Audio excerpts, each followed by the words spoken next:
Ce pays-là, c'est cette partie de l'Afrique noire qui longe le Niger entre Gao et Niamey. Le long du gigantesque courant s'étend cette savane pleine de drames et de mystères où les éléphants broutent les clairières, où chaque coin de forêt abrite un fauve prêt à bondir, une harde en quête de nouvelles pâtures. Monde encore dans l'enfance, où la vie des hommes s'amalgame aux grandes forces naturelles, car en vérité, ce pays-là est un pays émergé du fond des âges, figé dans la pureté originelle d'une sorte de préhistoire. À la lisière de la grande forêt qui n'a pas changé depuis des millénaires, un village. Un village avec ses greniers de terre séchée où l'on emmagasine la nourriture, avec ses paillotes où s'agite dans l'ombre une vie silencieuse, avec ses métiers de grand air, ses artisans et ses bateliers, avec cette espèce de murmure de la vie qui se scande au bruit éternel des pileurs de mille. Un des derniers villages peut-être, où vivent selon des rites millénaires les restes de cette race Sonraï qui domina dans les temps très anciens l'empire de Gao. Ces dominateurs ne sont plus que de pacifiques villageois qui vivent de leur culture, de leur chasse et de leur pêche. À la saison sèche, le village part à la recherche de la viande. Grave opération qui exige des préparatifs nombreux et parfaits. Le bois des harpons est complété par des sortes de flotteurs en moelle de sureau qui le maintiendront à la surface du fleuve, pendant que le fer détachable restera fiché dans la chair de l'hippopotame, gibier abondant et choisi, que le génie du fleuve consentira à abandonner à son peuple si celui-ci a bien accompli tous les rites.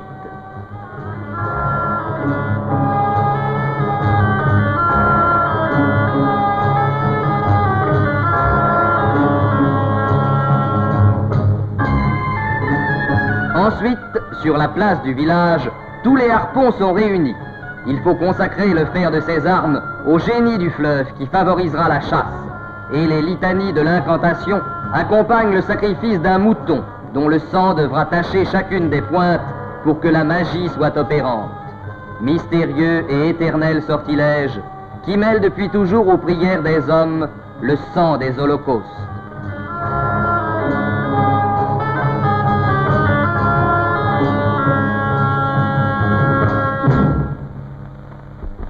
Et le jour favorable fixé par les augures arrive. Ce jour-là, l'escadre de chasseurs composée de pirogues légères, où ont pris place un harponneur et 2 pagayeurs, s'en vont sur le fleuve à la découverte de la proie promise. Le rythme mélancolique des piroguiers emporte la flottille en longue glissade sur l'eau tranquille, pendant qu'en arrière-garde suit la grosse pirogue chargée du vieux chef et de l'arsenal de réserve. Patiente recherche qui entraîne l'expédition sur des kilomètres vers la retraite de l'hippopotame.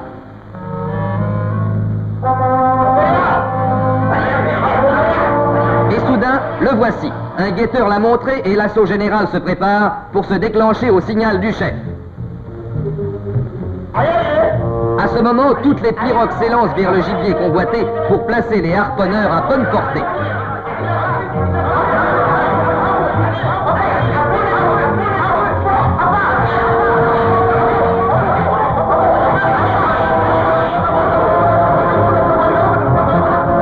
L'hippopotame, baugé dans les roseaux, a reçu une première volée de ces traits crochus qui maintenant ne l'abandonneront plus.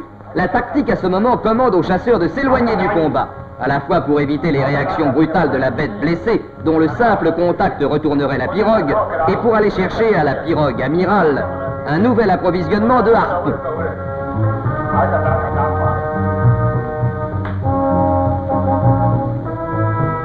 Nouvelle approche, nouveau signal, nouvelle charge générale.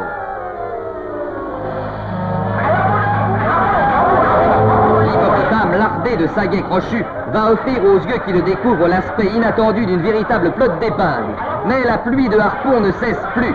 L'hippopotame, perdant son sang par 100 blessures, se débat de plus en plus faiblement dans les affres de l'agonie. C'est fini. Aux yeux des guetteurs, les soubresauts de la bête blessée se montrent de plus en plus faibles. La hardiesse des chasseurs s'accroît à proportion.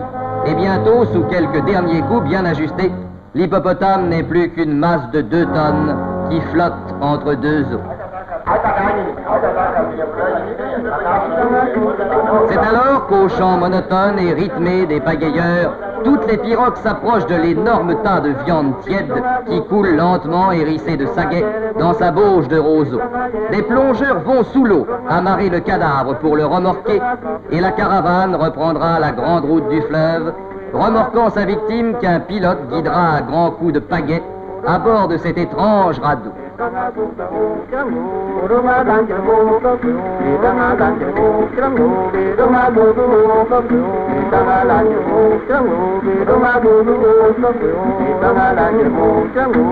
Et voici la terre, le coin choisi où l'on va procéder, après avoir retiré les pointes des harpons, au dépeçage de l'animal, fumer la viande et se livrer à cette joyeuse charcuterie où chacun coupe et tranche et où il y a toujours un morceau à ramasser, une bouchée à avaler.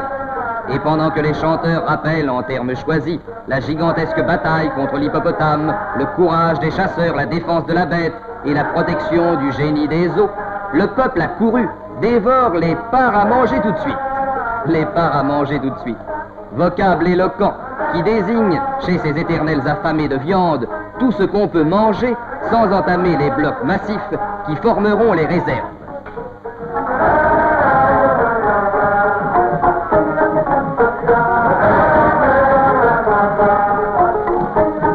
Ainsi, sans doute, dans les ténèbres de la préhistoire, les hommes des cavernes ou des villages lacustres entonnaient-ils des chants de victoire pour célébrer les bonnes chasses en s'empiffrant de viande crue.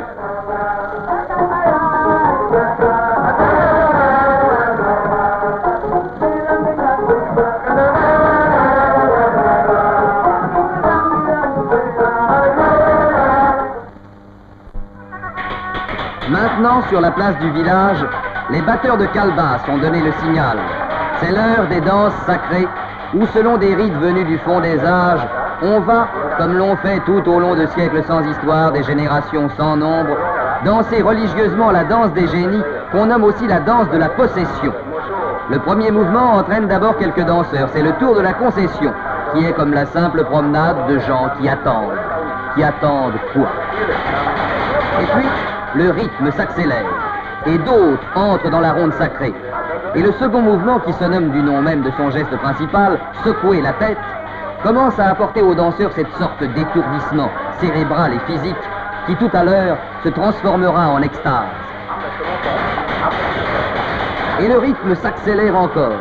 Et le troisième mouvement commence à libérer de leur pesanteur physique et de leur personnalité quotidienne les danseurs qui entrent dans une sorte de saoulerie de bruit et de mouvement. Chacun, dans le rythme général, commence à se sentir pénétré d'une présence étrange. C'est que l'Afrique noire pénètre par ses racines dans ce domaine mystérieux des forces inconnues, où les dieux et les génies ont leur place dans la vie des hommes.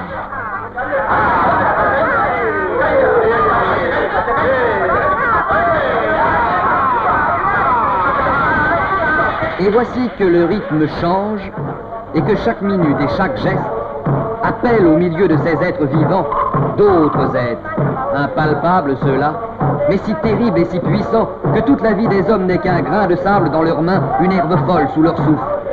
Et voici qu'une femme s'est arrêtée. Elle oscille debout, l'œil égaré, respire avec peine car la venue des esprits ne se fait jamais sans souffrance, cherche de ses yeux fixes, à travers les visages, l'ombre diffuse du génie obscur qui l'a tout à l'heure touché à l'épaule et qui maintenant passe en elle.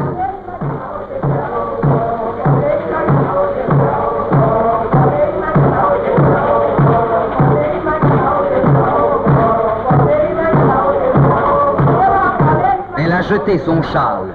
La sorte d'hystérie qui l'a saisie la gagne peu à peu tout entière. Elle hume à travers le vent le fumet de mystère auquel nos sens de civilisés sont devenus réfractaires. Une présence étrangère s'est installée en elle. Une présence mystérieuse, maintenant incarnée dans cette pauvre femme de tout à l'heure, dont le langage même est changé. Et tout le monde a reconnu la présence incarnée. C'est celui qu'on invoquait, celui qu'on glorifiait, celui qui a accordé à son peuple la mort de l'hippopotame, celui qui demain, s'il le veut, accordera encore des amas de bonne nourriture. Diko, le génie du fleuve. Diko est là. Diko est là. Et autour de la possédée, L'hystérie devient collective. D'autres génies sont survenus appelés par le son des calebasses et les incantations. Ils sont là et ils veulent eux aussi leur part de la vie des hommes.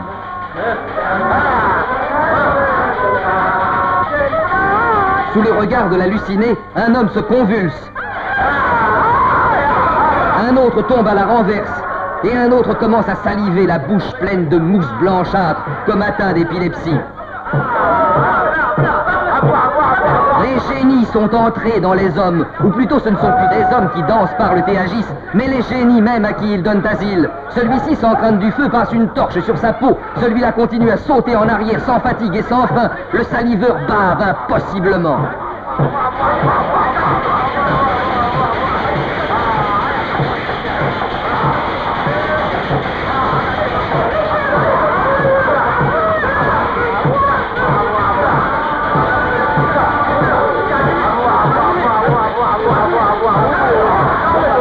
Les génies maintenant mènent le jeu, et les hommes ne sont plus que de pauvres choses aux mains de puissants inconnus, qui les abandonneront dans quelques heures, pareils à des cadavres.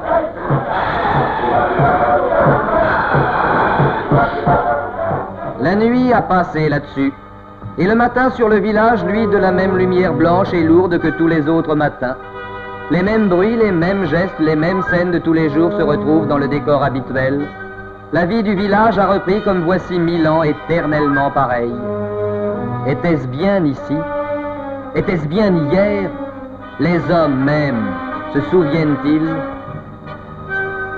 Alentour, la savane, la forêt et le fleuve déroulent éternellement leur drame quotidien. L'Afrique ajoute une journée à ces millénaires. Rien n'a changé, rien ne change. Au long de l'énorme fleuve des Noirs, sans souci des siècles, s'étend un empire de préhistoire hanté de fauves et de magie. L'Afrique, l'Afrique sans âge.